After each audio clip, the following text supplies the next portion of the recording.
vou encher essa garrafa. Tá bom, vai mais um pouco.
Boa tarde.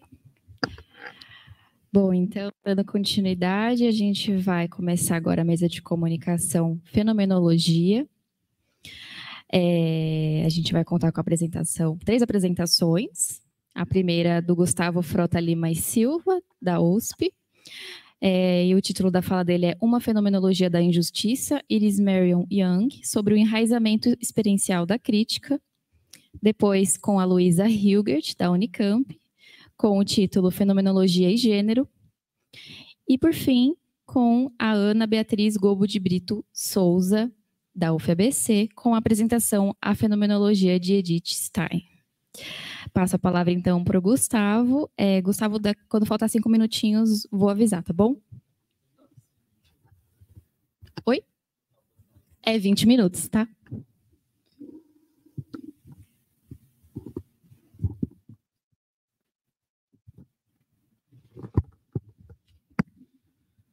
Então, boa tarde.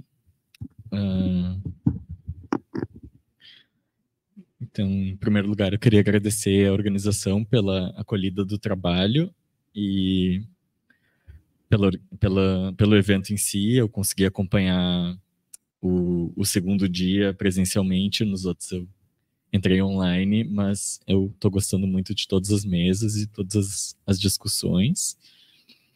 E eu também queria agradecer por ter sido alocado em uma mesa de fenomenologia. Eu acho que essa é a primeira vez que eu vou apresentar junto com outras pessoas da fenomenologia, porque eu estou sempre na mesa de teoria crítica. Então, talvez, não sei, o tipo de diálogo que surja seja diferente, assim. Fiquei animado com essa diferença. Então, bom, meu nome é Gustavo, eu faço doutorado no programa de Ciência Política da USP, na linha de Teoria Política. Eu estudo a categoria Identidade na Teoria Crítica Contemporânea. E hoje eu trouxe para vocês um trabalho sobre uma filósofa chamada Iris Marion Young.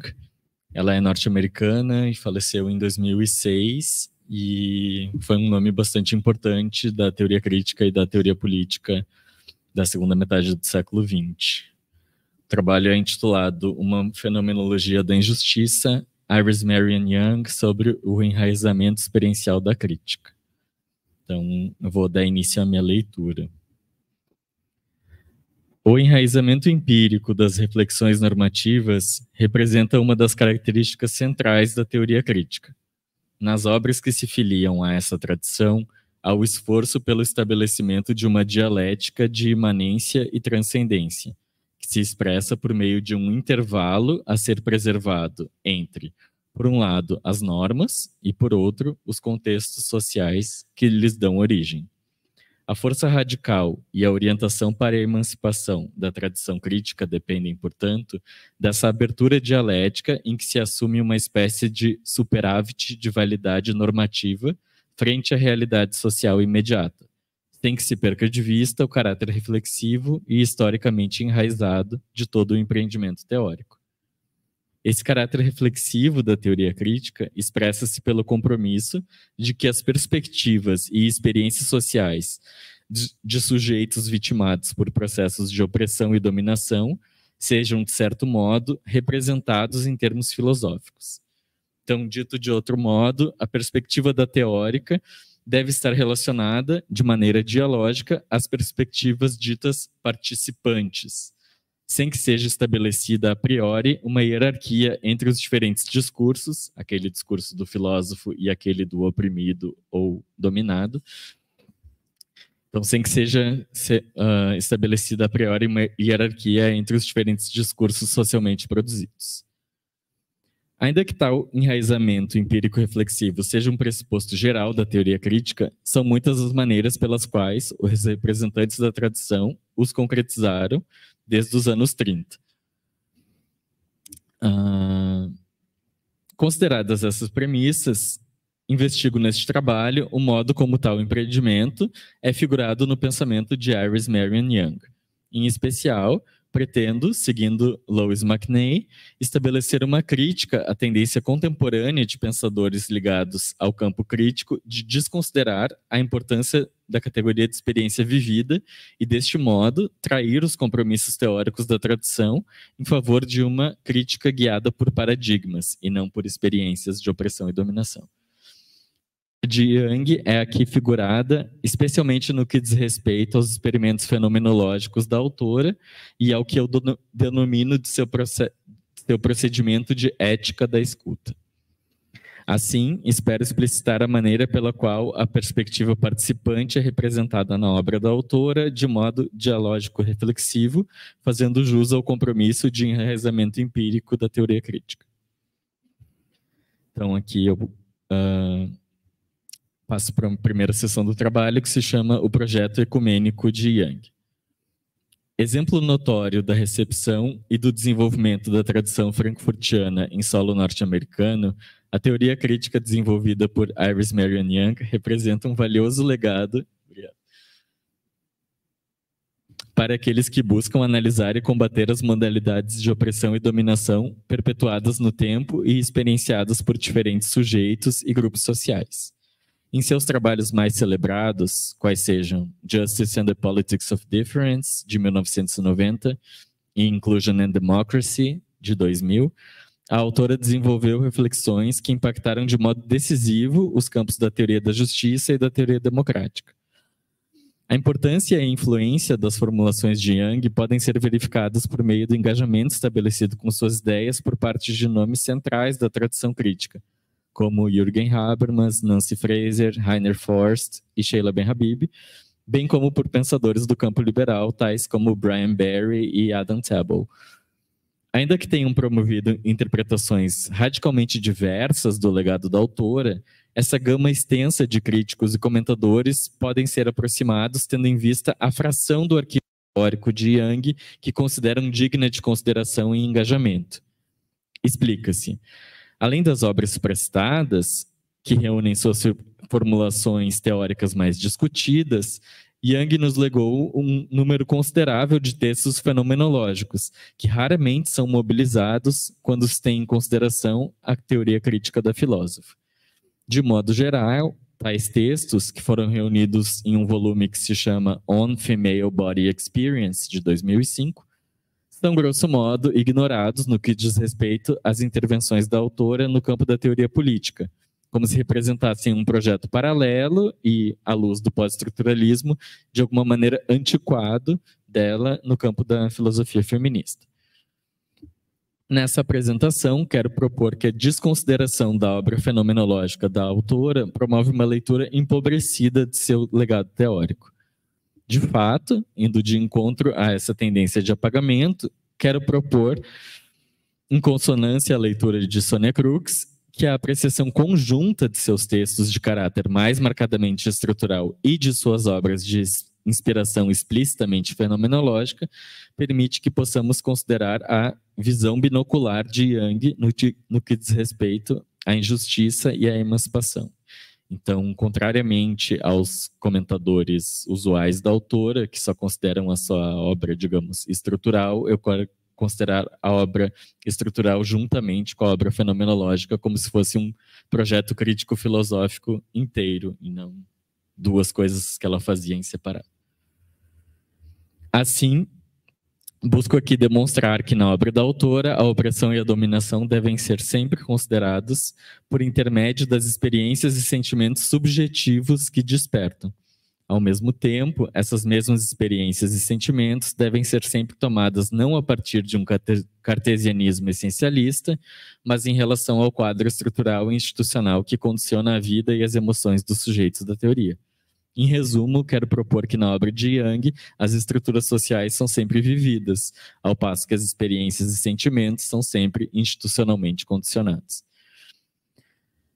A partir de tal proposta, busco avançar uma leitura que considera a teoria crítica da filósofa como um projeto sobremaneira ecumênico, que mobiliza simultaneamente a orientação para a emancipação, que caracteriza a teoria crítica, e a dimensão experiencial das injustiças, cara à tradição fenomenológica, e que funciona, na obra de Jung, como um modo de enraizamento social da análise.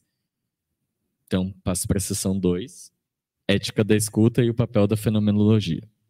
As reflexões políticas de Iris Jung partem de duas orientações teóricas fundamentais que caracterizam todo o seu projeto filosófico. Em primeiro lugar, está a recusa em dirigir o seu pensamento político segundo aquilo que ela denomina de lógica da identidade, uma expressão que denota, entre outras coisas, a busca por um substrato comum a tudo que pertence a uma determinada categoria, ou, mais pontualmente, a um modo particular de construção de sentido que opera nos termos da substância ao invés de operar nos termos da relação ou do processo. Em segundo lugar, Jung reivindica sua filiação à tradição da teoria crítica, que, no entendimento dela própria, configura uma reflexão normativa, histórica e socialmente situada. Para a autora, essa seria um tipo de discurso que projeta possibilidades normativas não realizadas, mas sentidas em uma dada realidade social. Daria a exigência metodológica da escuta, dedicada a, entre aspas, ouvir os gritos de sofrimento. Ouvir os gritos de sofrimento e aflição de determinado contexto social, com o interesse emancipatório dirigido à superação de suas causas mais amplas e influentes. Em outras palavras, e aqui eu abro aspas para Jung, a reflexão normativa emerge ao se ouvir um grito de sofrimento ou aflição, ou a partir de uma experiência própria de angústia. Tendo em vista um interesse emancipatório, a filósofa apreende as circunstâncias sociais não de modo contemplativo, mas afetivo. Os dados são experienciados em relação ao seu desejo. A crítica não se sustenta em ideias racionais prévias do bom e do justo. Pelo contrário, as ideias do bom e do justo emergem pela negação que tal desejo expressa relativamente à realidade que nos é dada. Fecho aspas. Essa exigência de escuta a faz considerar as vozes insurgentes dos discursos cotidianos de injustiça em sua situação histórico-social particular. Mais especificamente, a autora declara que o ponto de partida filosófico de sua obra encontra-se enraizado nas ideias e experiências de movimentos sociais de grupo que floresceram nos Estados Unidos entre os anos 60 e 70 e que, sobretudo em suas dominações, em suas denúncias de dominação e opressão, continuariam a influenciar o modo de pensar e agir de indivíduos e organizações políticas ao final do século XX. Esse vínculo com a pauta dos movimentos sociais de seu tempo marca diretamente os objetivos de sua reflexão teórica. Aqui eu abro aspas novamente. Meu objetivo é expressar rigorosa e reflexivamente algumas das reivindicações sobre justiça e injustiça implícitas na política desses movimentos, explorando seu significado e suas implicações. Fecho aspas. Não se trata aqui, portanto, de um ato passivo de escuta, mas de reconhecer que o apelo à justiça se situa sempre em práticas sociais e políticas concretas, que precedem e ultrapassam o exercício filosófico. Nessa fórmula, a reflexão filosófica ocupa uma posição intermediária, a qual recebe impulsos e conhecimentos das práticas sociopolíticas concretas, mas os devolve de um modo distinto, após uma atividade teórica de elaboração. Em outras palavras, ao defender que as demandas por justiça precedem e ultrapassam a filósofa, Jung situa a elaboração normativa sobre a justiça como um discurso do qual a filosofia participa, mas não inaugura e nem mesmo encerra. Tendo em vista essa inclinação ética da escuta, podemos, em um primeiro momento, então, caracterizar a função da dimensão fenomenológica na teoria crítica de Jung como evocativa ou expressiva. Seja pelo desenvolvimento de seus próprios textos sobre a experiência corporificada das mulheres, ou seja pela mobilização de escritos fenomenológicos de outros autores, como o Fanon, que é um autor que ela mobiliza bastante, Jung busca emprestar sua voz a experiências de sofrimento social e exclusão, bem como de pertença e intimidade, que possam ser política e normativamente mobilizados.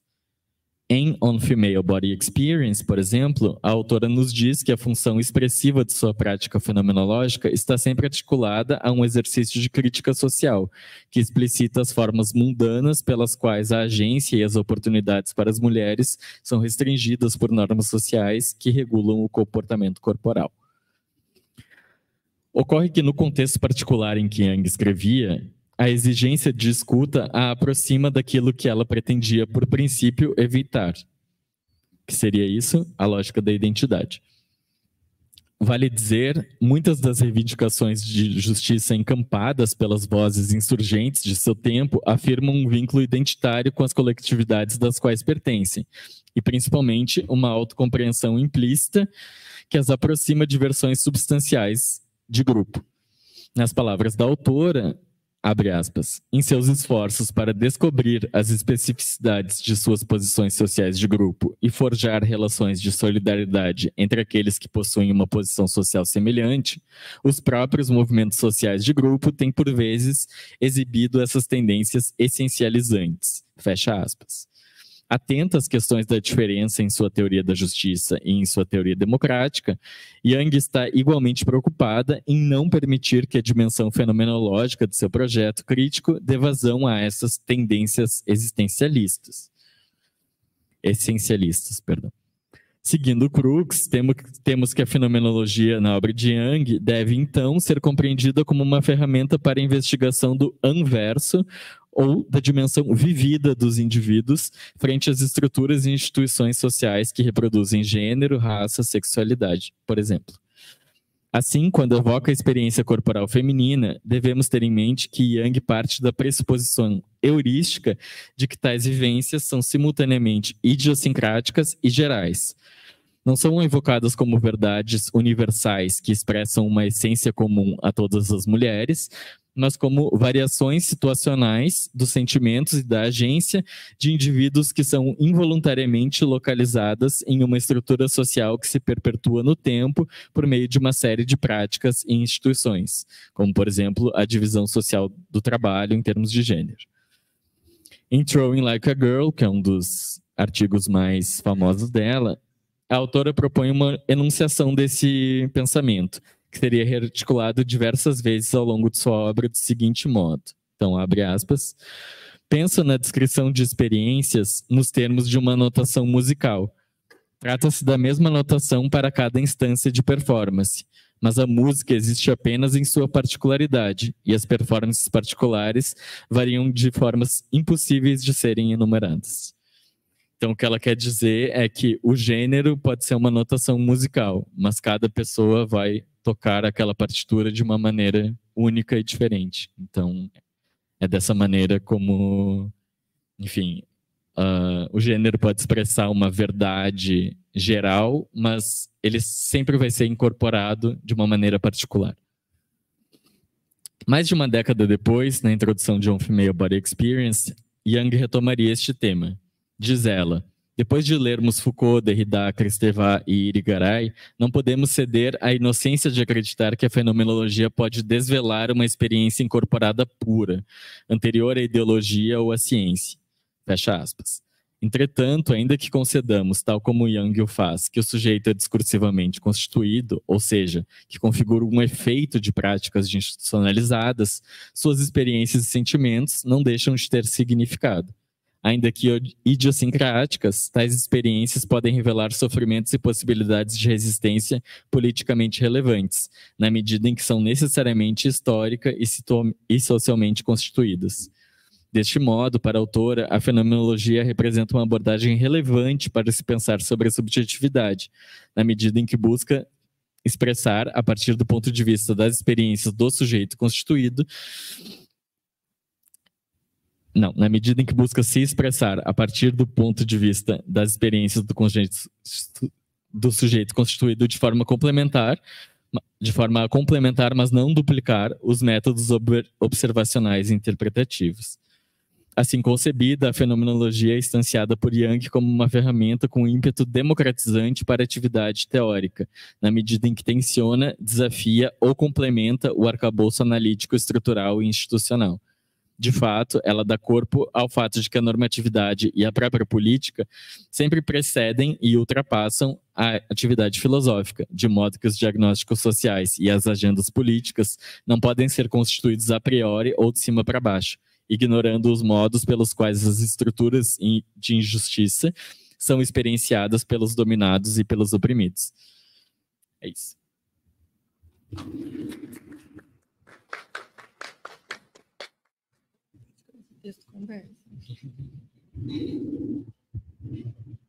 Boa tarde, eu me chamo Luísa Hilgert, é muito prazer em fazer parte desse evento, muito prazer de estar aqui na Unicamp, onde eu fiz o doutorado e que oportunizou acesso a tantas coisas em razão do peso que essa instituição tem no Brasil e no mundo. Muito prazer também estar aqui, em ouvir e conhecer os trabalhos de outras vozes e ser uma delas também. Eu acompanhei de longe as outras edições e queria muito participar, então é um prazer estar aqui. Eu aproveito para parabenizar as idealizadoras e as organizadoras do evento pela iniciativa e pela beleza e pela importância política e filosófica que tem esse trabalho. O título da minha fala é Fenomenologia e Gênero. Eu vou apresentar uma linha de pesquisa, o que eu considero uma abordagem bastante nova, que é a interseção entre essas duas áreas muito importantes da filosofia, o feminismo e a fenomenologia. Eu pesquiso com bastante interesse a abordagem fenomenológica do feminismo e o feminismo pela via da fenomenologia há muito pouco tempo. Há mais ou menos 2 anos, eu fui convidada pela professora Carolina Araújo para escrever no blog aqui da Unicamp, Mulheres na Filosofia, um verbete sobre feminismo e fenomenologia, e até então eu não conhecia absolutamente nada sobre isso, a não ser a Simone de Beauvoir. Eu entrei na filosofia pela porta da metafísica, da ontologia, da fenomenologia, lá no início dos anos 2000, e conheci o feminismo teórico lendo a Simone de Beauvoir como comentadora do Sartre. E por interesse pessoal, não acadêmico, mais ou menos em 2008, eu comecei a conhecer de forma independente a filosofia da Simone de Beauvoir e me confrontar com a potência teórica e filosófica dessa autora, né? E então, muito recentemente, foi me apresentado esse universo da relação entre feminismo e fenomenologia, e eu estou há 2 anos estudando sobre isso. E o que eu vim falar é mais ou menos uma introdução, que eu escolhi falar mais ou menos uma introdução sobre o que é isso, o que é essa área, que aqui no Brasil não é nada estudada, e fora, já desde os anos 70, é uma linha de pesquisa consolidada e pungente, tá? Talvez seja relevante dizer 2 palavrinhas sobre o que é fenomenologia antes de começar essa aproximação e antes de aprofundar um pouco no assunto, porque eu vou falar sobre gênero, né, numa perspectiva fenomenológica. Em linhas gerais, a fenomenologia diz respeito à investigação do fenômeno que se manifesta enquanto tal para a consciência e suas condições de possibilidade. Trata-se de pensar as essências, as estruturas que permitem determinado fenômeno manifestar-se na sua assinalada condição de fenômeno. Por exemplo, tem uma diferença entre pensar o objeto-tempo, esse tempo físico, cronológico, de passado, presente e futuro, e o fenômeno do tempo, que na fenomenologia a gente chama de temporalidade, que é como ele é experimentado, vivido, experienciado pela consciência. Por exemplo, um fato que aconteceu comigo lá na minha infância talvez se faz mais presente na constituição da minha subjetividade, da minha identidade, da minha individualidade, do que algo que aconteceu hoje de manhã. Então, mais ou menos esse exemplinho para mostrar a diferença, enfim, um exemplo do que é o fenômeno para a fenomenologia, tá? E aí, sobre a fenomenologia e feminismo, é mais ou menos consenso que a primeira obra que combina fenomenologia e feminismo foi O Segundo Sexo, da Simone de Beauvoir, lá de 49, né? Na época, o Segundo Sexo não foi anunciado nem como um livro de fenomenologia, nem como um livro de feminismo, mas não há dúvida que é um marco tanto para uma quanto para outra área, e mais ainda é inaugural do uso do método fenomenológico para pensar temas da teoria de gênero, do feminismo e na tratativa das questões concernentes à mulher. A fenomenologia já havia afirmado o corpo, com Russell, com Merleau-Ponty, como categoria imprescindível para pensar o sujeito. A Beauvoir corrige, acrescentando que esse corpo, esse sujeito, é sempre de determinado sexo, de determinado gênero, né? A máxima beauvoiriana, não se nasce mulher, torna-se, fez da mulher um conceito a ser examinado e determinado, um conceito a ser examinado como um processo de transformar-se, de tornar-se mulher, em lugar de uma categoria essencializada e determinada por outrem, como havia sido sempre tratada pela tradição filosófica, pela literatura, pelas religiões, etc., né? Em outras palavras, Beauvoir introduziu como um tema filosófico a discussão acerca do gênero de uma maneira nova, de uma maneira radical, analisando a história humana a fim de compreender a construção da situação que determinou a mulher como um sujeito de segunda categoria. A Beauvoir revolucionou, ao mesmo tempo, a fenomenologia e o feminismo, ao demonstrar como a experiência vivida é sempre generificada e não é nunca neutra. E isso aqui abriu caminho para se falar muitas outras coisas, e muita gente tem feito isso desde a época, desde a publicação do Segundo Sexo, né, até os dias de hoje. Então, como eu disse, eu conheci essa fenomenologia feminista, ou feminismo fenomenológico, como uma área de pesquisas e uma área de estudos, quando eu escrevi o verbete para o blog Mulheres na Filosofia, e como tal, um verbete tem um número máximo de caracteres, com isso muita informação ficou de fora, e aí quando eu tenho a ocasião, como hoje, eu me retrato com as fenomenólogas e com os temas que não puderam entrar lá, falando delas pessoalmente a diferentes públicos e aprofundando alguns temas oriundos daquela pesquisa, como é o caso de hoje, em que eu me detenho um pouco mais na reflexão sobre gênero fenomenologicamente. E aí eu vou falar de algumas filósofas que não estão lá naquele verbete, né? O verbete está disponível para quem quiser pesquisar, saber mais e tal. Então, eu falo de algumas que não entraram lá. A primeira delas se chama Carmen Sáenz, é uma filósofa espanhola. Ela sugere que uma aproximação possível entre fenomenologia e feminismo é pela via crítica, né? Uma crítica feminista da fenomenologia. Por exemplo, fazer uma releitura da história da filosofia ou da história da fenomenologia, tentando identificar como os conceitos fundamentais dessas áreas são generificados sem os seus autores se darem conta. Quer dizer, como que eles estão cheios de preconceitos oriundos de uma visão particular, masculina, mas os seus autores não se deram conta que fizeram isso, né?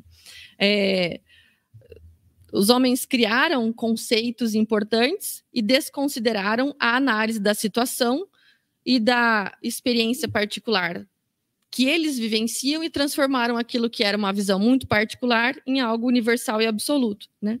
Com essa revisão proposta pela Carmen Sainz, se passaria de uma análise crítica ou comparativa para a implementação de orientação mais integrativa na forma de uma fenomenologia que incluísse a experiência singular das mulheres também. Categorias caras, ela demonstra na sua obra. Categorias caras à filosofia, como razão e conhecimento, foram marcadas pela diferença sexual e conceitos fundamentais, e os conceitos fundamentais da filosofia, né, como além dos conceitos de razão e conhecimento, conceito de verdade, humano, história, poder, são reflexos de práticas de gênero, que se passaram sempre por conceitos racionais, reflexivos, universais e abstratos, quando na verdade não passam de ecos de práticas, práticas de gênero, né? O que a teoria feminista inseriu no projeto autocrítico da filosofia europeia é o corpo sexualmente específico como um elemento mediador do conhecimento, como um componente constitutivo da razão e até condição do direito de saber. O corpo masculino com acesso ao direito de saber e o corpo feminino com reduzido acesso ao saber. A subjetividade e a noção de sujeito são temas fundantes da fenomenologia. Para a fenomenologia, as estruturas da subjetividade são articuladas fundamentalmente na análise de todo e qualquer assunto. Sendo assim, podemos refletir se gênero e sexo não deveriam também ser considerados categorias-chave no projeto de descrição da experiência vivida subjetivamente. Sobretudo para aqueles cujo estudo se centra na análise do corpo próprio. Se o eu puro, o eu transcendental, o cogito puro ou qualquer outra categoria para pensar o sujeito não existem fora da história, tampouco existem sem um corpo, e todo corpo é sexuado e generificado. E o gênero, por sua vez, tem também um lugar na história. Mais do que dizer que o corpo possui um gênero, esse gênero tem um entendimento, esses gêneros têm entendimentos e ocupam lugares e situações diferentes ao longo da história, né? Esse projeto de refletir sobre o lugar do gênero na compreensão da subjetividade, da experiência em relação à consciência, poderia ser caracterizado como uma fenomenologia de gênero sobre a experiência de gênero. Ou seja, o objetivo não é apenas fazer uma análise fenomenológica de gênero, que estaria abrigada embaixo de um guarda-chuva de uma fenomenologia cultural ou uma ontologia regional, mas fazer análises fenomenológicas acerca do gênero na medida em que gênero é um aspecto integral da subjetividade. Por exemplo, simplificando talvez, nos estudos sobre as estruturas da subjetividade, a gente pode pensar se a consciência é generificada. Tipo, eu vou descrever como opera uma consciência, como opera a consciência. Cabe ele dizer que a consciência tem um gênero, de acordo com o gênero, essas experiências vivenciadas podem ser interpretadas de uma forma diferente umas das outras, ou a estrutura é abstrata, consciência é abstrata e sempre as estruturas que ali operam de forma universal. Poderíamos pensar quais são as condições de possibilidade para a existência de um gênero, para a existência do gênero. Qual é a estrutura da consciência que garante a experiência de si, do mundo e do outro de uma forma assinalada pelo gênero? A percepção que cada um tem de si é dependente ou independente do gênero que lhe é atribuído, que lhe é construído, que é constituído? Então, essa é a pergunta. E com isso não significa negar que existe antes, não antes temporalmente, mas antes ontologicamente, que exista antes uma consciência transcendental, mas sugerir que é possível tematizar até que ponto a consciência, como uma atividade subjetiva de um indivíduo situado na história, no tempo, enfim, socialmente situado, generificado, como essa consciência é constituída ou marcada também por esse elemento de gênero. Tá? Uma das hipóteses na qual eu trabalho atualmente é de pensar a consciência de uma forma tridimensional, mas não tridimensional como na física, mas uma três aspectos, três dimensões da consciência, né? Uma tridimensionalidade da consciência, em que haveria uma estrutura codeterminante de ter consciência e a particularidade da minha consciência. Uma descrição da consciência integrada, não apenas nos termos do ego empírico, psicofísico, em comparação com o ego não físico e transcendental, mas na integração estrutural da generalidade, do gênero. Junto com a particularidade de componentes estruturais que são codeterminantes, constitutivos da natureza e do ser da consciência numa estrutura mais integral.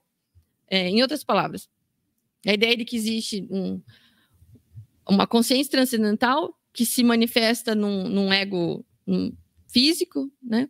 E mais uma dimensão dessa consciência que é atravessado por raça, classe e gênero, né? Tendo o gênero como um dos elementos constitutivos integrantes da consciência.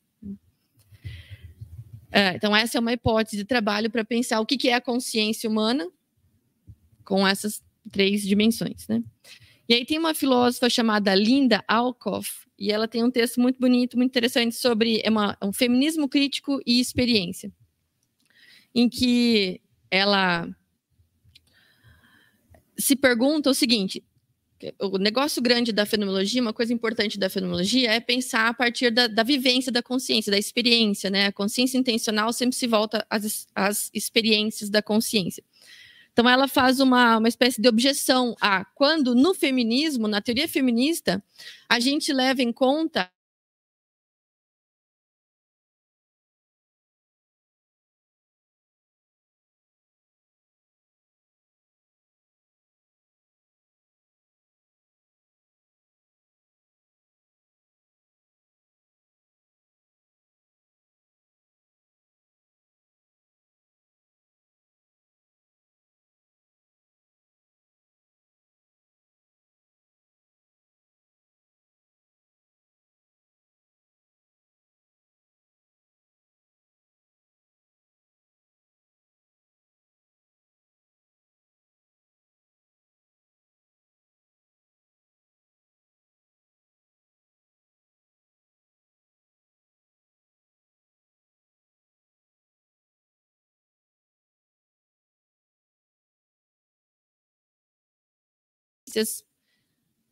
vividas. Por exemplo, a Linda Alcoff ilustra essa ideia com os seguintes exemplos.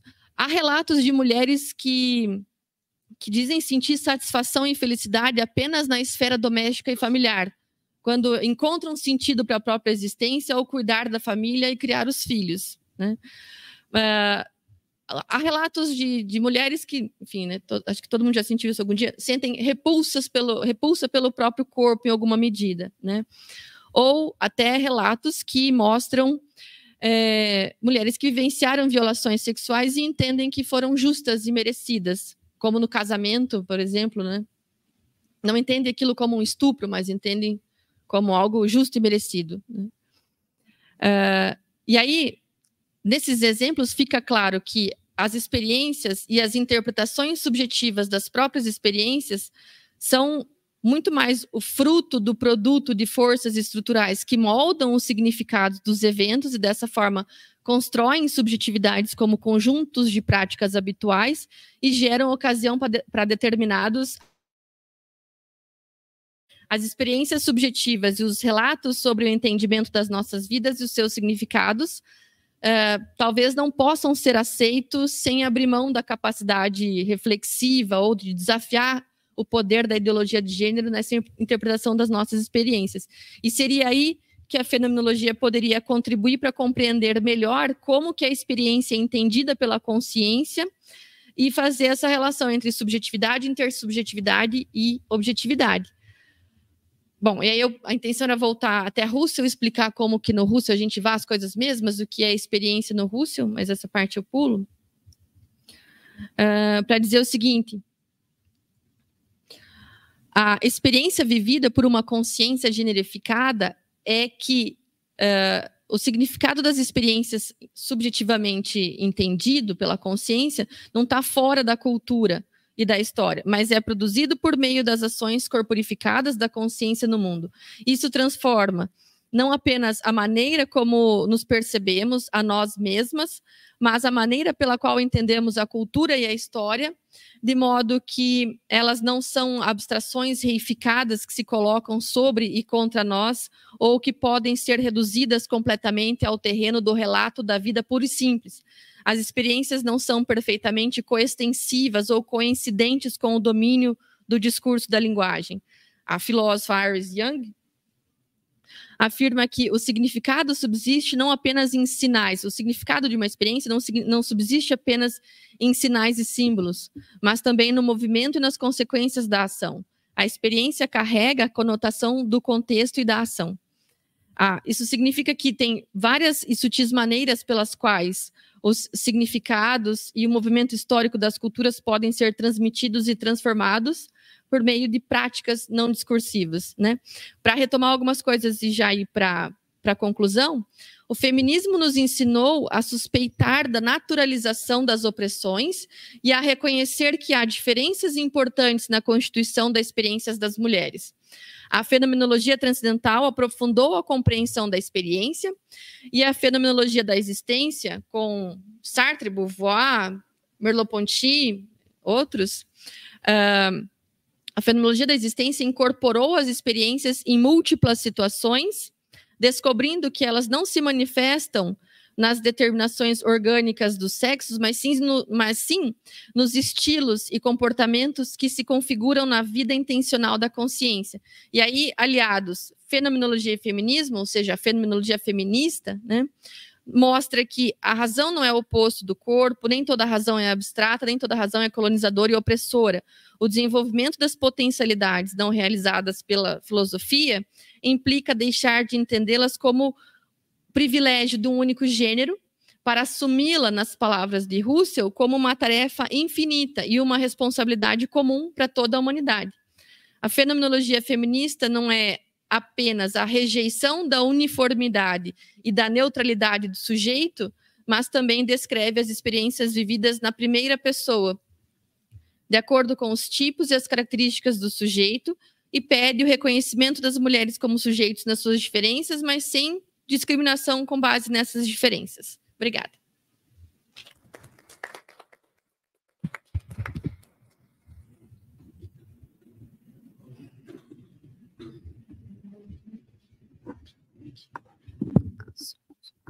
Boa tarde, me chamo Ana Beatriz, deixa eu tentar.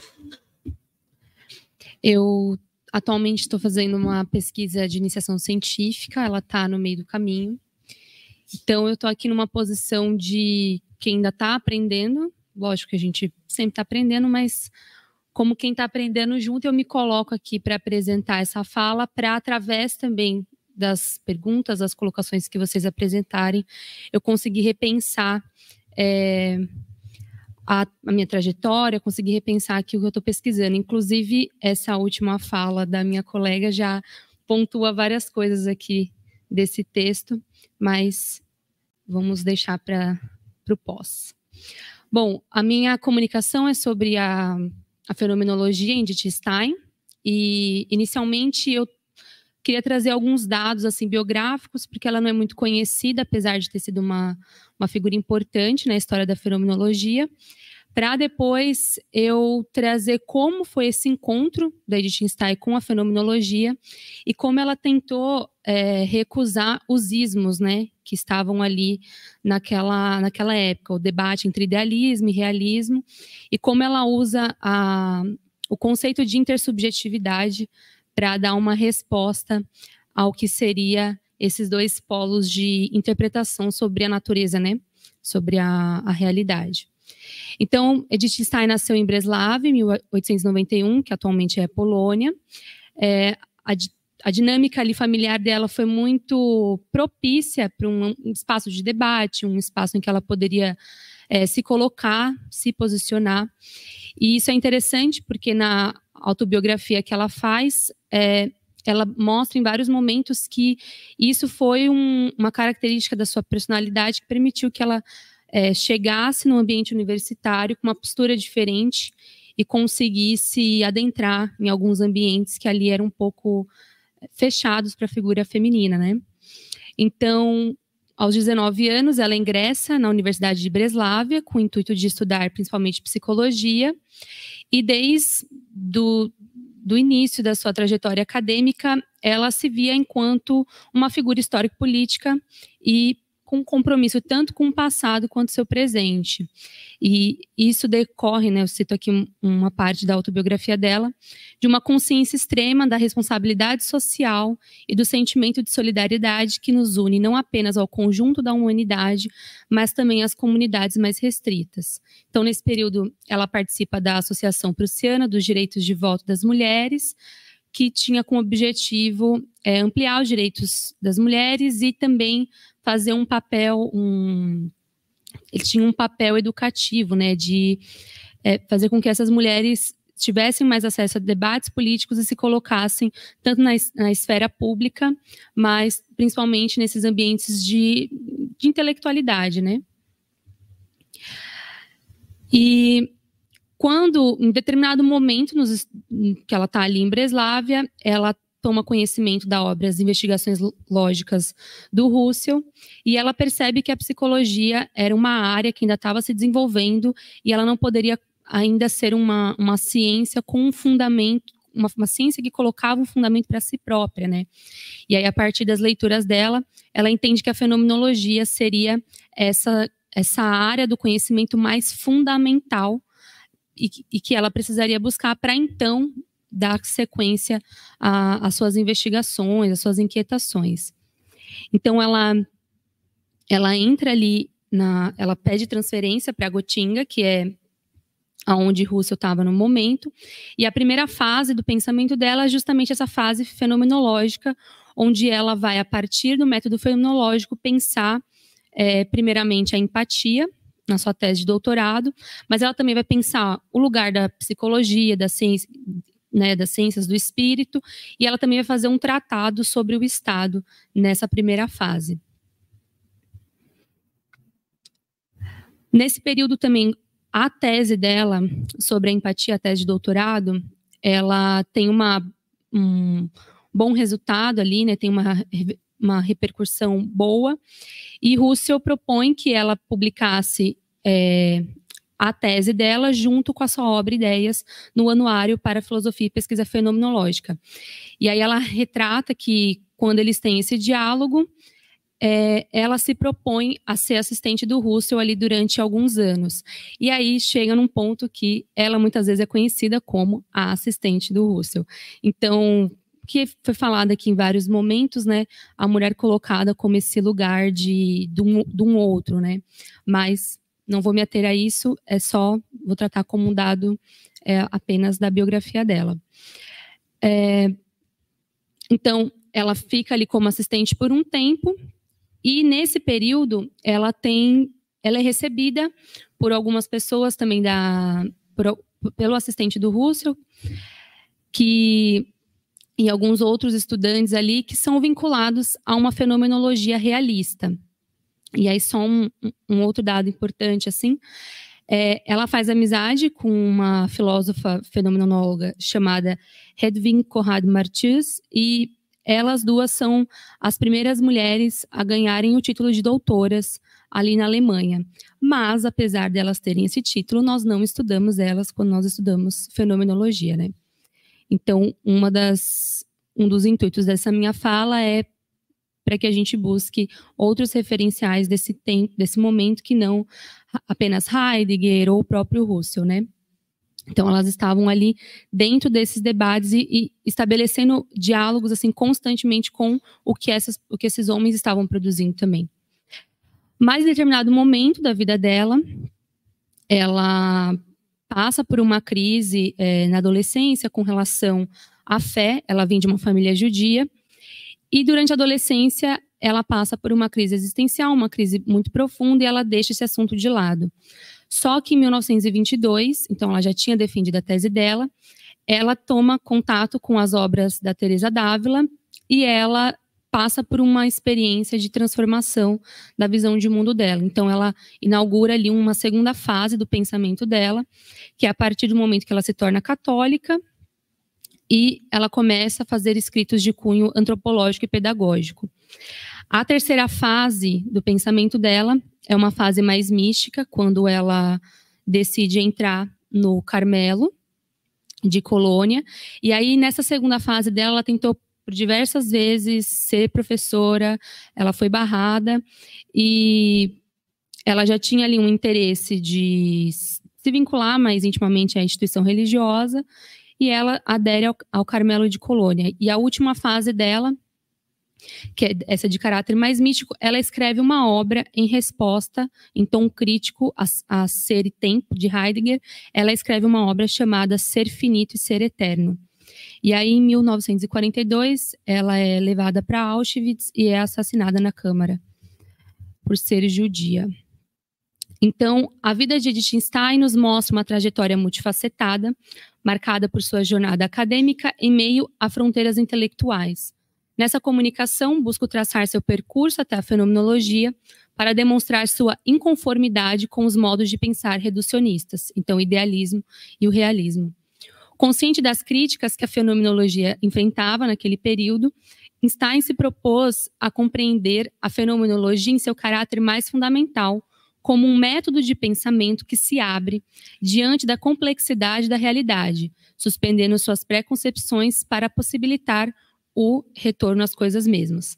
Ao adotar a postura fenomenológica, ela busca conciliar ambas as perspectivas, realista e idealista, assumindo a complexidade da realidade que nos cerca. Então, eu vou me ater a dois textos, principalmente dessa fase inicial, que é a fase fenomenológica, para trazer a posição dela com relação à fenomenologia.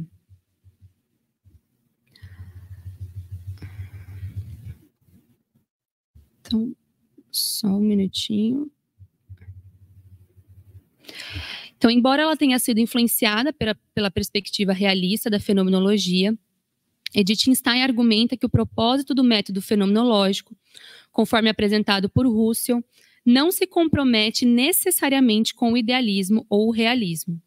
Stein reconhece que desde o surgimento da fenomenologia, a abertura para o idealismo foi criticada pelos primeiros pesquisadores, incluindo o Círculo de Munique, que foi um círculo anterior ao Círculo de Gotinga, né? Mas pontua que até o Husserl, em primeiro momento, afirmava que a fenomenologia não dependia do idealismo. Então, o que ela está fazendo aqui? Ela está mostrando como o próprio desenvolvimento da fenomenologia ele foi complexo com relação a essa temática do idealismo e do realismo. Então, ela está se voltando para um primeiro momento, que é ali a fase em que Husserl escreve as investigações lógicas, para defender um caráter de abertura, que é isso que ela propõe através a compreensão dela de fenomenologia, como uma abertura. No seu texto de 1924, intitulado O que é a Fenomenologia, Stein reconhece que após a publicação de Ideias 1, Husserl deu margem para que seus interlocutores interpretassem a fenomenologia como uma posição idealista. Isso se deve, principalmente, à expressão: se nós cancelarmos a consciência, cancelamos o mundo. Stein observa nesse texto que, cito a autora, nos últimos anos, essa convicção idealista fundamental alcançou um significado cada vez mais central para Husserl. Só que ela vai pontuar que o idealismo, ainda nas palavras dela nesse texto, o idealismo é uma convicção fundamental, pessoal e metafísica, e não um resultado inconteste da pesquisa fenomenológica. Então, ela está tentando separar o que é o Husserl e a posição dele com relação à fenomenologia e o que, de fato, consiste o método fenomenológico. Comentando sobre o posicionamento de Husserl, ela ressalta que as convicções metafísicas de seu mestre aparecem de forma pontual ao longo da obra Ideias, não afetando seu objetivo principal de esclarecer ao interlocutor o que consiste o método fenomenológico. E aí ela vai citar que, por exemplo, antes do Círculo de Gotinga, que é o círculo que ela participou, já existia um círculo em Munique, que era um grupo de pessoas que também estavam interessadas na fenomenologia e entendia que ela era uma possibilidade para uma leitura realista do mundo. E aqui, o que seria esse debate, basicamente, de realismo e idealismo? É para como Husserl coloca a interdependência entre consciência e objeto, nessa época está sendo debatido, tá, mas esse objeto, ele existe? Ou ele apenas está na minha consciência? Então, é esse o pano de fundo que ela está se colocando nesse momento.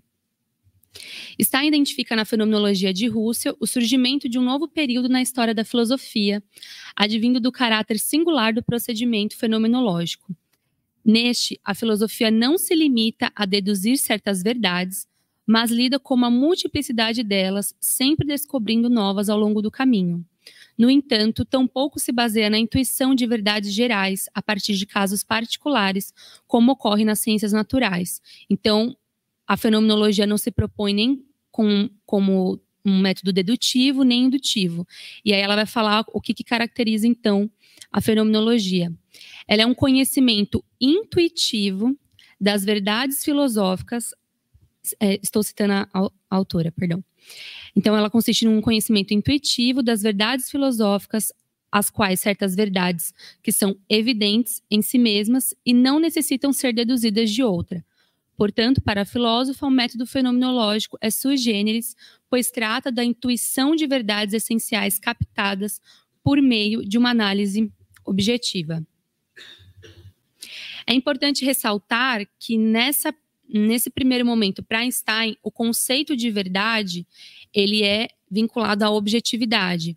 Então, quando ela expressa um desejo pela verdade, então a fenomenologia como interesse de alcançar ali verdades, né, a essência, ela está buscando os meios para assegurar uma objetividade para acessar o fenômeno, né? E para assegurar a objetividade do conhecimento, ela precisa esclarecer sua posição sobre a relação entre consciência e mundo. Ao longo desse percurso, ela desenvolve um modo próprio de conceber a fenomenologia, conciliando ambas as abordagens, realista e idealista. Então, esse é o percurso até ela chegar na fenomenologia e agora vai ser o posicionamento dela a respeito do método, né? Stein reconhece, nos primeiros primórdios da teoria de Russell, uma disposição para considerar diversas posições sobre a natureza da realidade. Ela destaca que nas investigações lógicas, Russell apresenta de forma pura, cito a autora, a ideia da verdade absoluta e o conhecimento objetivo correspondente, ao mesmo tempo em que Russell critica vigorosamente os relativismos da filosofia moderna, como o naturalismo, o psicologismo e o historicismo. Então, ela não quer se colocar em nenhum desses ismos, na verdade, ela entende a problemática de você isolar algumas instâncias específicas da realidade e lidar e tratar a realidade a partir daquele posicionamento já situado, né? Devido ao seu compromisso com a verdade, Stein rejeita qualquer forma de reducionismo da realidade. Como mencionado anteriormente, ela recusa a caracterização idealista da fenomenologia e, como veremos a seguir, ela também não adota um realismo ingênuo. E para trazer um tom conciliatório entre ambas as posições, ela terá como suporte a intersubjetividade. Então, no início da tese que ela defendeu em 1916 sobre o problema da empatia, Edith Stein delineia o método de sua investigação e introduz a primeira redução como a suspensão das pressuposições do sujeito, incluindo seus conhecimentos científicos, a experiência natural e a concepção do corpo psicofísico. Aqui eu vou abrir um parênteses, que eu não sei se todo mundo conhece de fenomenologia, mas o método ele tem duas etapas de redução. A primeira redução é quando você suspende as concepções prévias que você tem a respeito do mundo. Então, ela está falando aqui os conhecimentos científicos, a sua experiência natural e até a sua concepção de corpo próprio. Você suspende, não é que você exclui, você suspende.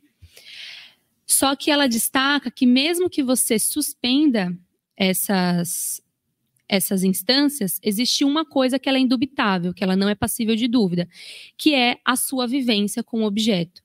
Então, a vivência, ela não está sendo ali colocada em dúvida. Stein caracteriza isso como fenômeno coisa, referindo-se ao, cito a autora, fenômeno coisa é o mesmo objeto, como dando-se em séries variadas de percepções ou recordações, que permanece inalterado em seu caráter total e pode ser feito objeto de consideração. Então, feita essa suspensão, tendo como algo indubitável a vivência, existe um ponto.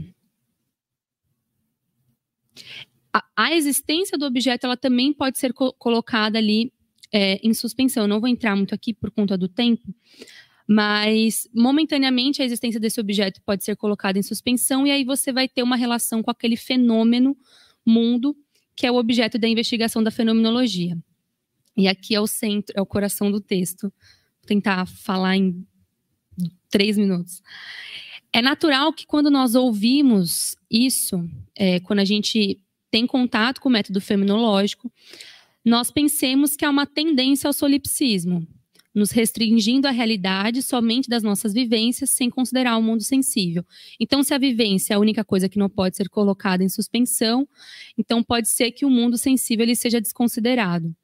Só que, num texto de 1920, com o título Introdução à Fenomenologia, ela vai esclarecer melhor a sua posição.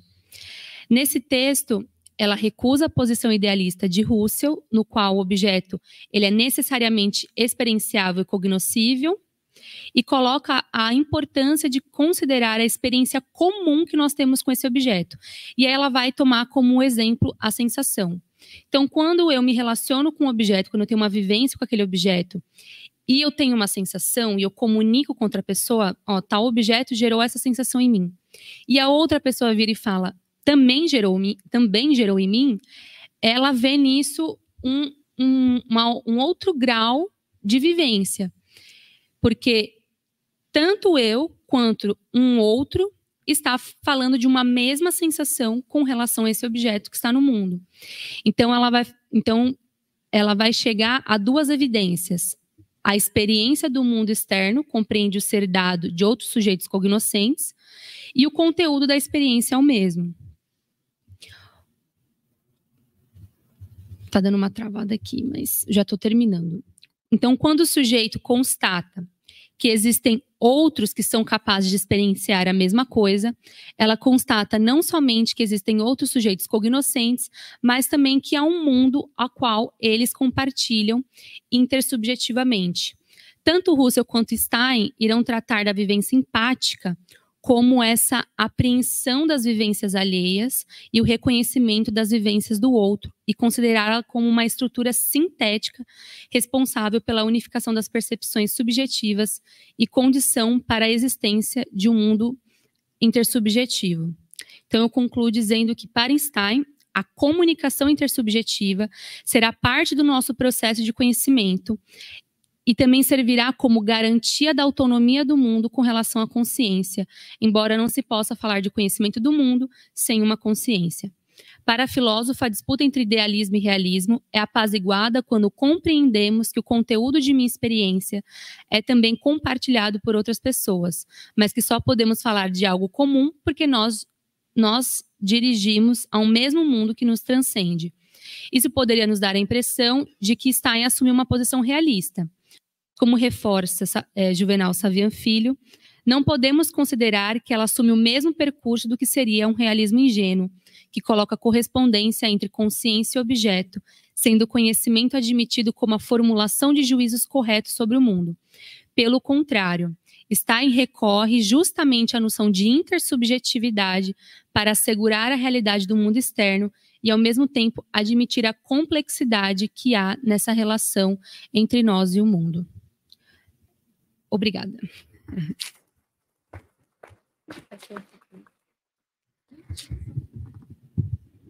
Muito obrigada por todas as falas. Vamos abrir então para questões. Me passa, por favor, esse microfone que está aí.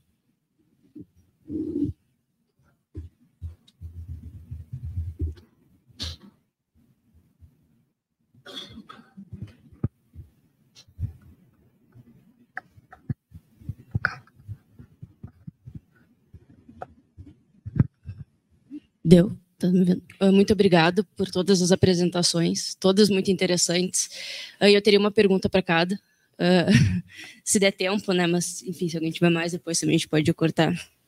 Para o Gustavo, eu gostaria de saber um pouco, eu gosto bastante dessa abordagem da Jung, né? Eu acho que a contribuição que ela dá um pouco é responder à ausência do corpo na própria teoria crítica, isso a gente pode falar isso de uma forma geral, né, mesmo às vezes as próprias feministas, na teoria crítica, que não estão discutindo corporeidade em alguma medida, eu acho que ela acaba contribuindo para uma certa noção de injustiça corporificada. Ou seja, a gente conseguir fazer uma analítica de como essas estruturas que são opressivas conseguem ser encarnadas, corporificadas e respondem a essas subjetividades. A minha questão para ti é como é que você vê, talvez, um segundo ponto para alocá-la dentro de uma teoria crítica, né, como que você está dialogando em alguma medida, assim, que é a parte de, bom, se a gente faz uma análise de como as injustiças são corporificadas, como é que a gente pensa em propostas de justiça a partir dela? Então, a pergunta é como é que você vê a resposta a partir desse diagnóstico para uma teoria própria da justiça, para uma concepção, um conceito de justiça em Yang, no sentido de como é que a gente luta e batalha dentro do Estado, da normatividade, para ter critérios melhores de justiça, certo? Para Luísa, muito obrigado pela tua fala. Eu acho que tu pulou um pouco a questão que tu ia retomar do Russell, e talvez eu quero te questionar para te dar a oportunidade de falar um pouco desse aspecto, porque me parece que um dos tensionamentos que o feminismo tem feito, ou do diálogo, de como isso parte, né, e me parece, lendo essas autoras, o que muitas fenomenólogas feministas estão tentando fazer também é resolver um pouco essa implicação que se tem da ideia de uma análise da volta às essências e às coisas dela mesma com uma análise de gênero. Ou seja, como é que a gente faz uma análise essencial de gênero sem essencializar o gênero? Isso me parece um debate que está permeando essas discussões da fenomenologia feminista, e eu acho que tem gente que pode cair para esses lados algumas vezes, mas eu acho que tem alguns tipos de respostas diferentes. Eu gostaria que você falasse um pouco isso, né? Como é que você vê essa questão e se há como pensar, então, uma fenomenologia feminista sem essa questão de uma originalidade, né, de um fenômeno dado, nesse retorno às coisas a si mesmo, para tratar de questões como gênero, que cada vez mais são vistos como construções sociais, né, implicadas em outros vocabulários. Era um pouco essa a minha questão. E para Ana, parabéns pela sua apresentação. A questão que eu fiquei um pouco, o que me parece a distinção, em alguma medida, entre a análise, né, do que o Russell vai fazer entre o ego e o alter ego, e que a Stein vai pegar para trabalhar a questão da empatia, né, do que forma essa intersubjetividade, me parece que a própria leitura, aí, com comprometimentos teológicos, em alguma medida, da Einstein, vai fazer ela colocar na discussão desse incomum, dessa nova, quase uma nova transcendentalidade, que é a questão da graça, né, que está permeada ali, que aparece em vários momentos no seu texto, porque é quase uma tríade, né? Como você tem o eu, o outro e a graça, que seria quase essa questão de uma vida intrínseca, né? Que ela vai atribuir depois cada vez mais a uma ideia mais religiosa de Deus, né? E eu queria ver se você já vê, por exemplo, em trabalhos como o sobre a empatia, um papel da graça nessa instância, porque eu sei que é um debate que acontece entre as estudiosas da Edith Stein em alguma medida. Muito obrigada e parabéns novamente, gostei muito. Parabéns a todos pela apresentação. A minha pergunta é para Ana Beatriz. Ana, tem uma informação engraçada e trágica, que é a de que o único GT da Unpof sobre mulher é Edith Stein e o ciclo de Göttingen, né? O único. E dando uma olhada dos participantes, uma parte considerável homens, né? E ainda sobre esse ciclo inteiramente masculino que ela estava ali inserida. Mas isso me faz pensar, e tem um evento que acontece anualmente, eu não te conheço, não sei se você está vinculado a isso, então já te peço desculpa pela crítica que eu vou tecer. Tem um evento que acontece anualmente, principalmente na PUC do Rio Grande do Sul, se eu não me engano, que é um evento que tenta expandir esse lado místico da Edith Stein, que está tudo bem, que tem vários filósofos e tudo mais, só que me parece que há uma tentativa de apagamento do lado filósofa dela, nesse movimento, que tudo bem, no medievo acontece bastante isso. As mulheres são chamadas de místicas quando elas poderiam ser chamadas de filósofas, como o caso das beguinas, por exemplo.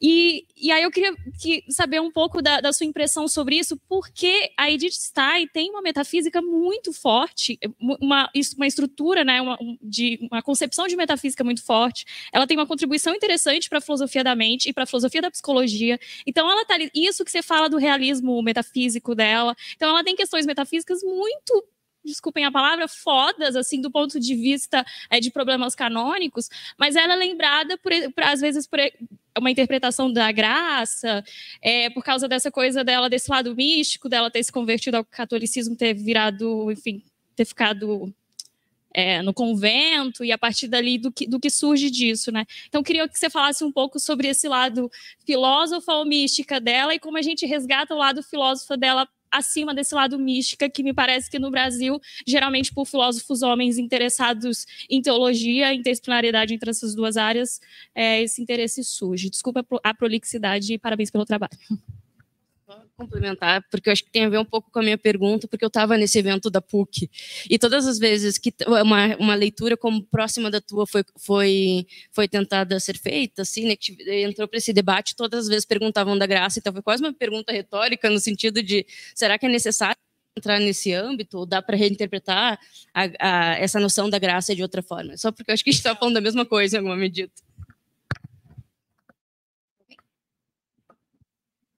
Pode responder.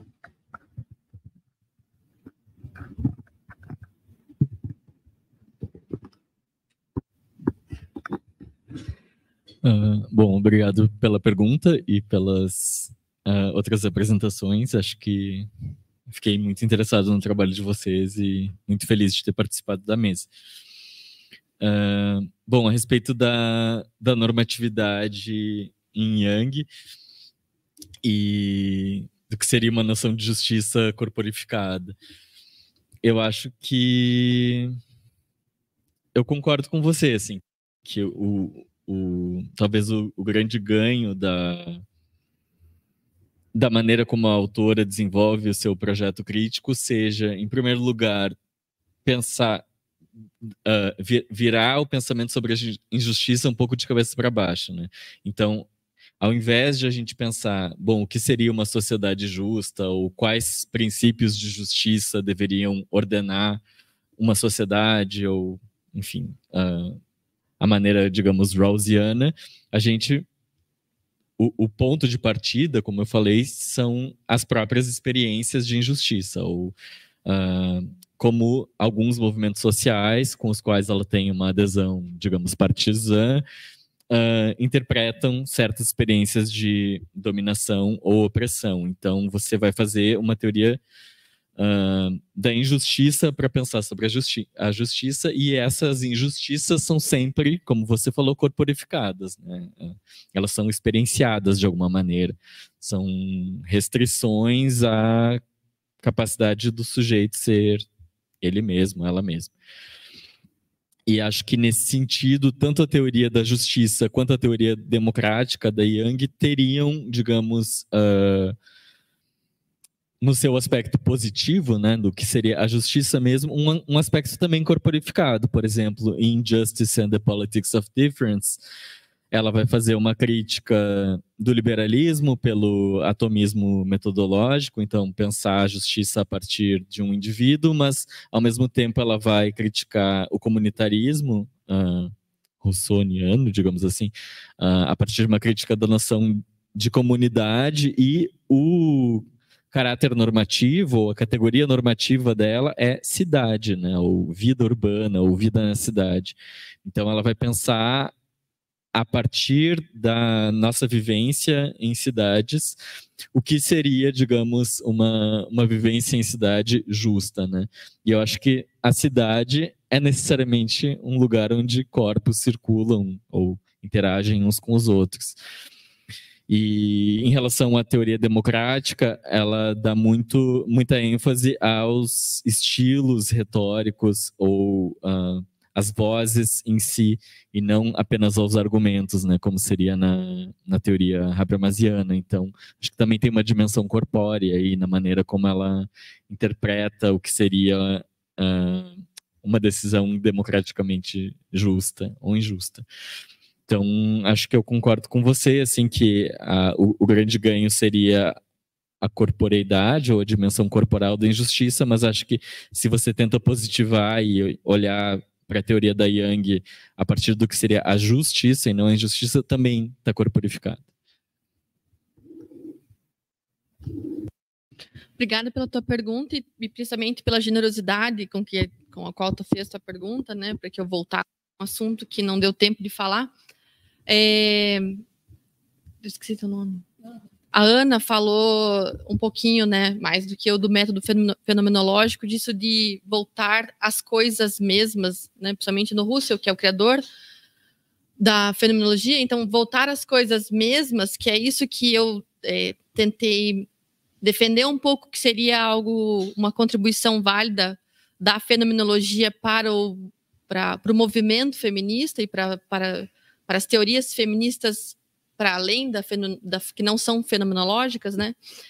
Que voltar às coisas mesmas não significa procurar aquilo que é essencializado, né? Mas se perguntar por tentar identificar como foi aquela experiência originária e tentar entender como que ela foi possível e o que se deduz a partir daí. Por exemplo, se a gente for estudar a consciência, a gente descobre que tem uma consciência perceptiva, né, que se dirige ao mundo pela percepção dos sentidos, etc. Se for estudar a imaginação, a consciência pela via da imaginação, descobre que tem uma consciência imaginativa e a imagem que é o objeto dessa consciência e tal. Assim vai. Então, a minha proposta era pensar, será que a consciência não tem um gênero também? Tá errado aqui, tem entre aspas, né? Será que a consciência não é generificada? A gente já não se dirige para fora de si, já não se dirige ao mundo, né? A consciência não faz esse movimento de voltar-se ao mundo exterior já com uma marcação atravessada de alguma forma por raça, por classe, por gênero, né? Então, essa foi a pergunta. E aí, como é que a gente faz para descobrir se sim ou se não? Tem que tentar voltar àquela experiência mais originária de mundo que você tem para identificar se ali tem um atravessamento ou se ali tem um movimento que é generificado, que é racializado, enfim, né? Então, voltar às coisas mesmas é tentar compreender esse momento mais originário que no Husserl é a intuição, né? Esse movimento mais originário de voltar, em que a consciência se movimenta para fora de si, para o mundo, né? Que a consciência sempre consciência de alguma coisa, se isso ali já não tem algum atravessamento social, histórico, político e coisa assim, né? Mas nisso, essa pergunta é muito legal, porque se a gente pensar junto com a Edith Stein, ela tá justamente perguntando se mulher é uma essência, né? Tipo, aproveitando a sua pergunta com Husserl, enfim, com o tema e com a Ana, o que é ser mulher? Se essa resposta vai dar em alguma resposta essencializada. E o que a Simone de Beauvoir fez, essa primeira fenomenóloga feminista, ou feminista fenomenóloga, foi dizer, não, é uma estrutura, né? O mulher é uma criação cultural, social, política, etc., enfim, né, que daí tem todos esses estereótipos que a gente conhece, mas por esse movimento da fenomenologia, que é o método usado pela Simone de Beauvoir no Segundo Sexo, ela responde que não existe uma essência de ser mulher, mas a gente se torna mulher, né? Não tem uma essência. Que agora surgiu uma pergunta minha para você.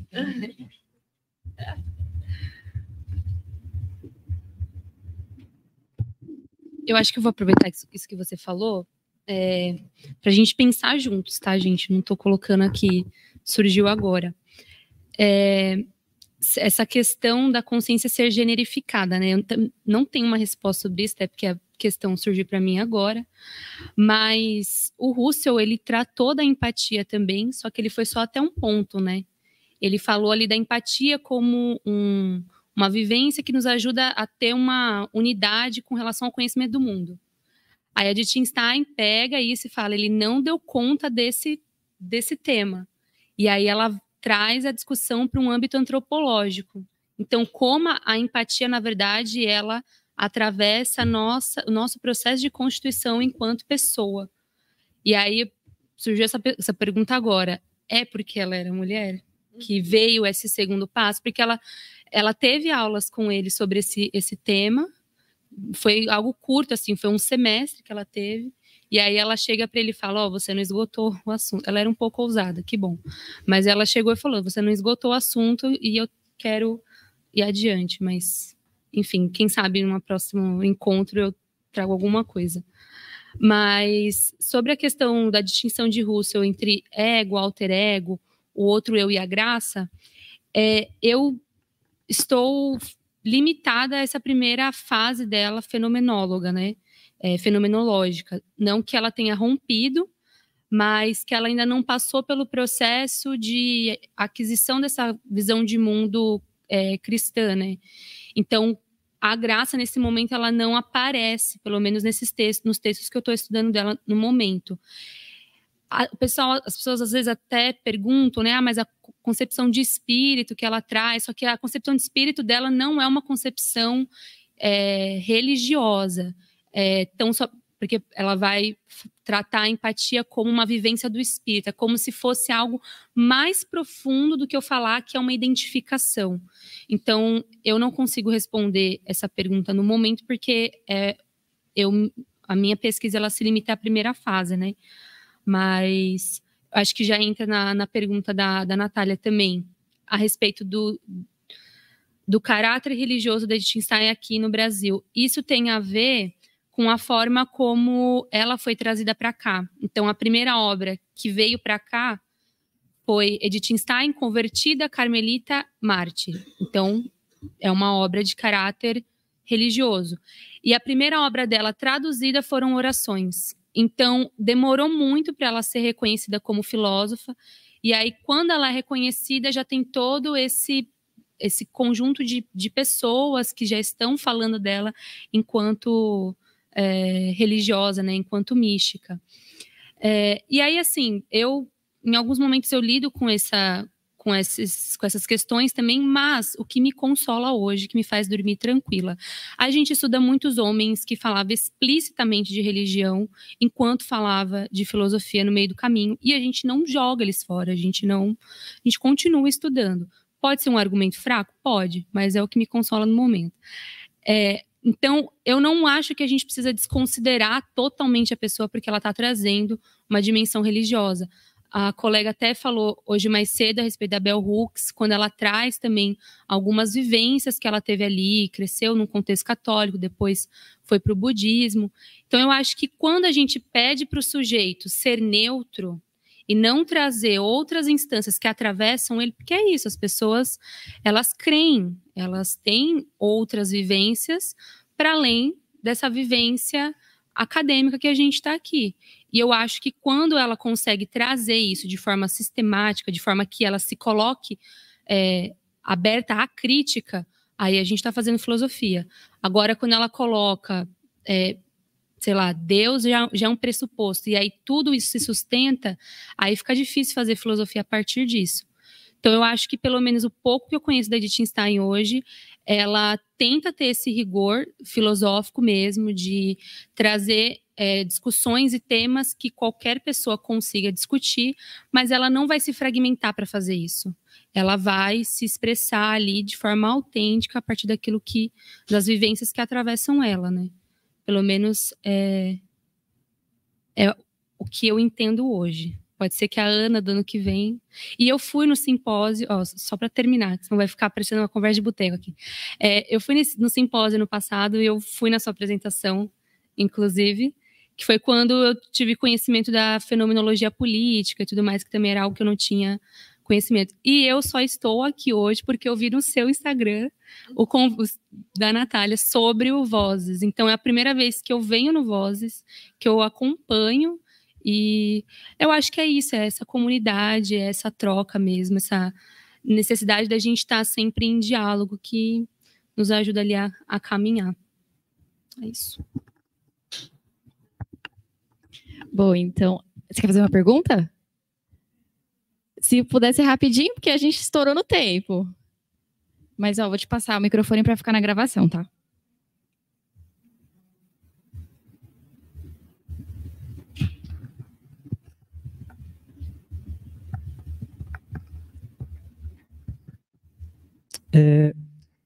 Eu esqueci o seu nome, Ana.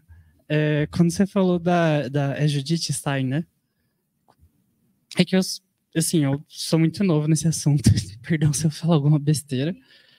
Quando você falou sobre a fenomenologia, né, que você suspende, né, as suas crenças, vamos dizer assim, os seus conhecimentos científicos, acadêmicos, crenças, mas a única coisa que sobra seria as suas vivências. Mas se você tem, por exemplo, uma identificação, né, o que você falou, por exemplo, quando você tem uma identificação, né, e isso você levaria em consideração também, certo? Eu não sei se você está entendendo. Por exemplo, quando você, por exemplo, conversa com outra pessoa e essa mesma pessoa teve uma vivência parecida ou igual à que você teve antes. Isso me deixou com um pouquinho de dúvida, porque, de certa forma, você está usando a sua percepção, né, que você teve com aquela troca, aquela identificação com o outro, para você formar algum conhecimento ali. E quando você falou que você suspende, né, até a sua própria percepção, isso me deixou com dúvidas, né? Suspende a percepção, mas ao mesmo tempo você tem essa identificação. E aí eu fiquei um pouco perdido como isso funcionaria exatamente. Não sei se ficou claro, mas é isso a minha dúvida. Qual que é o seu nome? Luiz, obrigada, Luiz. Foram dois momentos da minha fala, né? Uma coisa é o método fenomenológico, que tem essas duas etapas, e outra coisa é quando eles estão discutindo a realidade do mundo externo. Então, no método fenomenológico, você vai ter esse primeiro momento, então, qualquer coisa que você for investigar, você tem que fazer um primeiro movimento de abertura. Por quê? Quando você vai para um objeto já com pré-concepções e tudo mais, você já vai determinando ali a sua investigação. Então, você vai suspendendo para que ele se apresente a você, né? Essa é a ideia de fenômeno, como algo que se exibe. Então, a gente está falando aqui do método. Quando eu falei a respeito da sensação de você compartilhar alguma coisa, é quando ela está discutindo a respeito da realidade do mundo externo. Então, assim, você não está fazendo uma investigação fenomenológica propriamente dita, mas o que ela está discutindo é assim, eu enquanto ser pensante aqui, as coisas elas existem, então eu estou tendo uma relação com coisas que existem ou com coisas que estão restritas à minha consciência. E aí ela vai mostrar como essa dualidade, idealismo e realismo, ela é muito simplista, porque quando eu converso com alguém e eu constato que essa pessoa tem a mesma sensação que eu, já cai por terra aí, entendeu? Então ela vai mostrando como, com uma situação simples das nossas relações, a gente consegue ver que existe um mundo e como eu asseguro que ele existe, porque não somente eu estou falando dele, mas outras pessoas estão. Porque essa é a questão da dúvida cartesiana. O pensador cartesiano é uma pessoa lá sozinha. Em nenhum momento ele chama alguém para conversar junto e fala, para de ser louco, o mundo existe, entendeu? Então, ela está meio que colocando essa questão. Quando eu assumo que eu só sou porque eu sou com pessoas, quando eu assumo essa precedência da intersubjetividade, não sei se a precedência está certo, mas que isso é fundamental à intersubjetividade, eu posso falar desse mundo e assim, supera isso e vamos investigar outras coisas a partir disso, entendeu? Então, são momentos diferentes. Não sei se eu fui clara na minha comunicação, mas a gente pode conversar depois também, não tem problema. Mas é difícil mesmo, isso é um debate de tempos, né? Muito obrigada a presença de todo mundo aqui.